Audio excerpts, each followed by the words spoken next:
I live in a monstrous 3-room apartment on the outskirts of Moscow. It hasn't been renovated in 40 years, the wallpaper is peeling, the plaster is crumbling, and the idiotic layout is often annoying. That's partly why this whole story happened. I often skipped classes and sat at home, browsing the internet, watching anime, or playing games. Sometimes I stayed up late reading creepy threads. But I never took such stories seriously. Now I've changed my mind a bit and am thinking about going to church. That day, my mom left for work very early, as usual. I got up at 2 in the afternoon, turned on my computer, drank a cup of coffee, and discovered that the internet was down because we hadn't paid the bill. I was too lazy to leave the apartment, even for this vital necessity, so I just opened my downloads folder and continued watching Gintama. After a couple of hours, I decided that I would have to go out after all, as I found that there was nothing resembling food in the refrigerator. I'll pay for the internet while I'm out, I thought. However, going out in my incredibly unkempt state would have been somewhat unwise, so I decided to take a bath. It's worth noting that I don't take baths very often because of its small size, general age, and, accordingly, the unhygienic nature of the process. I usually just take a shower. But on that day, some devil made me change my habits. The thing is, I have 2 large windows in my bathroom. One faces the kitchen, so you can see the head of a person standing in the bathtub. The second is cut through at the same level in the thin walls separating the bathroom and the toilet. The one leading to the toilet is broken due to an unsuccessful mosquito hunt. I covered everything with shards and blood from my hand. I barely managed to scrape the dried blood off the frame. I don't understand why these windows were made in the first place. And now I sincerely hate those who made them. After filling the bathtub and waiting a little, as I had overdone it with the water temperature, I got in. For some reason, I immediately felt uncomfortable. No, I didn't feel the notorious presence and didn't hear anything. But for some reason, I felt very cold in the hot bath. After sitting in it for a while, I naturally froze and broke out in goosebumps. And then, for some reason, I looked up. I looked at the broken window leading to the toilet. I will never forget what I saw then. I saw a face. A pale, deformed, wide, and ugly face with huge black eyes and a huge smiling red mouth. It seemed both artificial and incredibly realistic. It was as if someone had set out to make a copy of the ugliest face on earth and, in their skill, had reached the uncanny valley. Such a face would not appear in any nightmare. It is simply impossible to describe it accurately. It can only be seen, which I would never wish even on my worst enemy. I could hardly make out any other features. Except for thin black hair, more like a wig.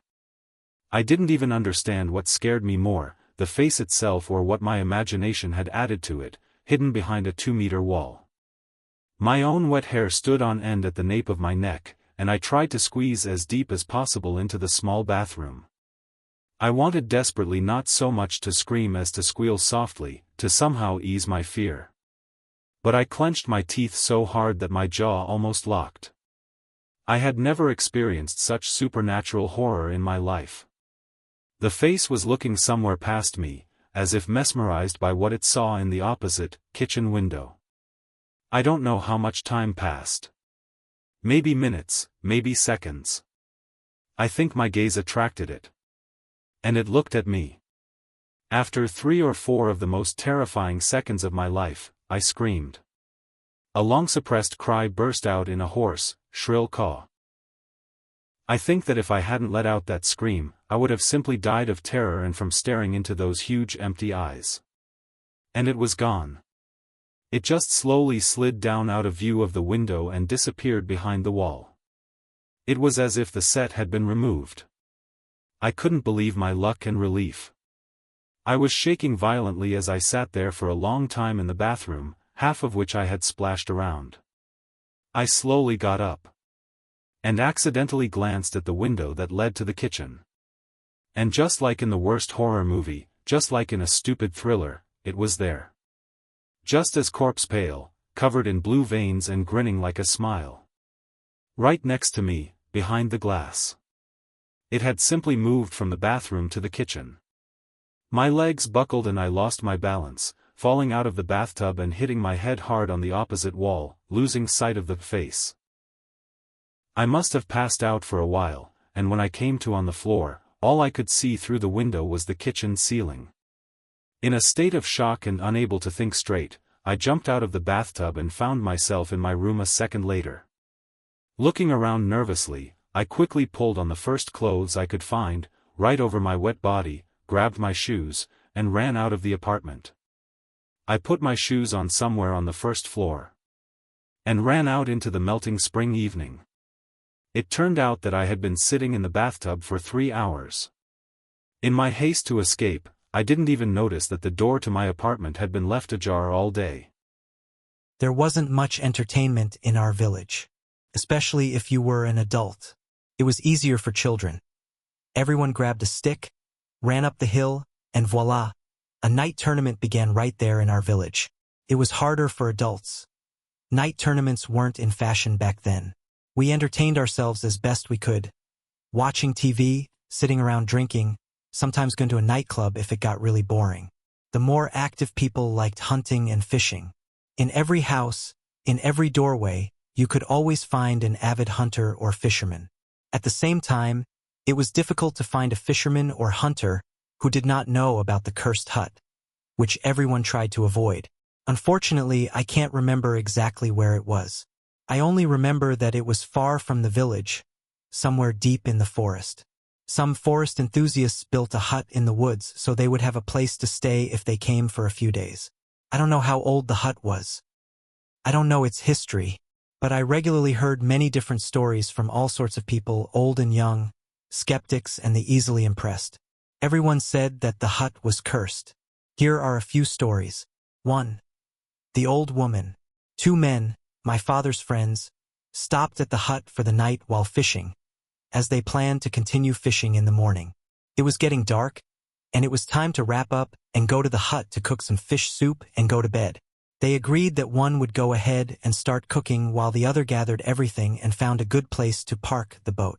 Here's what he said next. I came to the hut. My legs were giving way. I was tired from the day, as if I had plowed a whole field by myself.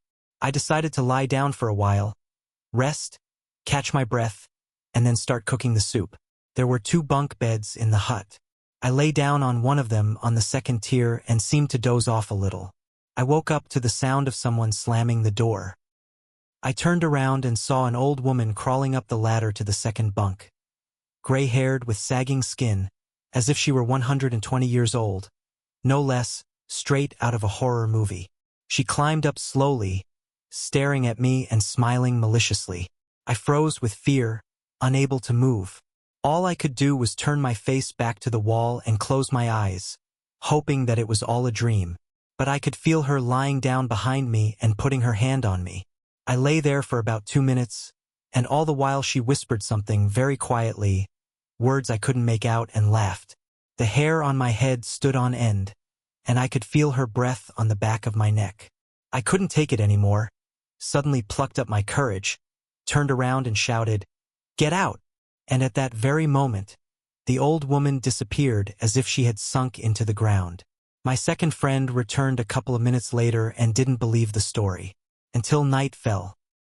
I couldn't sleep and sat at the table by the window, watching the dying fire in the yard, when suddenly I saw the old woman standing between the trees near the hut, looking at me. He believed him. He woke up his friend and told him what he had seen. They sat together until morning, unable to sleep from fear. In the morning, they gathered their things and left. They never stayed in that hut again. 2. The stove. My friend's uncle told me about his sad experience. He went hunting alone in the winter. He decided to stop at a hut for the night. He arrived early in the morning, heated the stove well, and went hunting. As it began to get dark, he returned to the hut, had supper, and went to bed. Here is the rest of his story. He hadn't even had time to lie down when he heard footsteps outside. Someone was walking around. He decided it was his imagination. He lay there, listening. A minute passed, then another, and again he heard footsteps, but this time they were louder and faster, as if someone was running. Well, he thought, it's definitely not my imagination. At first, I didn't think anything paranormal was going on. The house is well known and people often stay there. Well, I thought, I guess I'll have company for the night.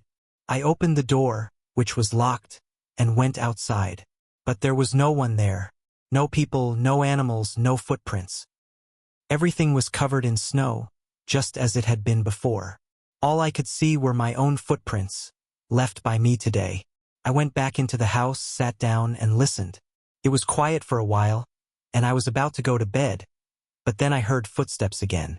The sound was distinct, unmistakable.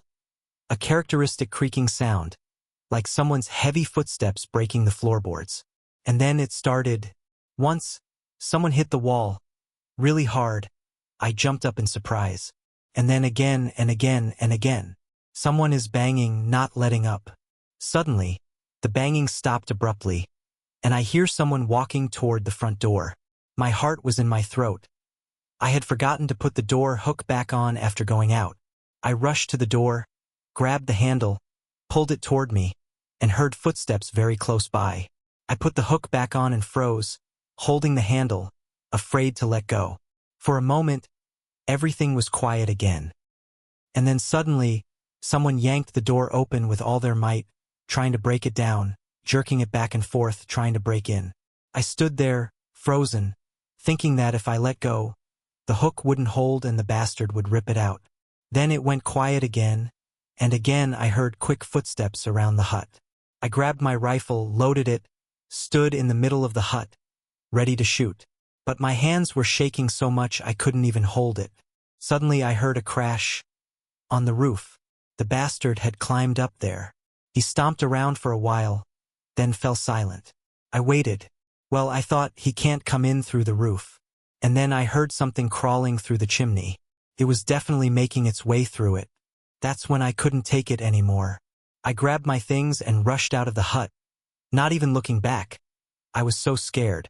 I ran out to the road, jumped into the car, and drove home. I still remember it. It makes me shiver. These are some strange stories. There are many of them.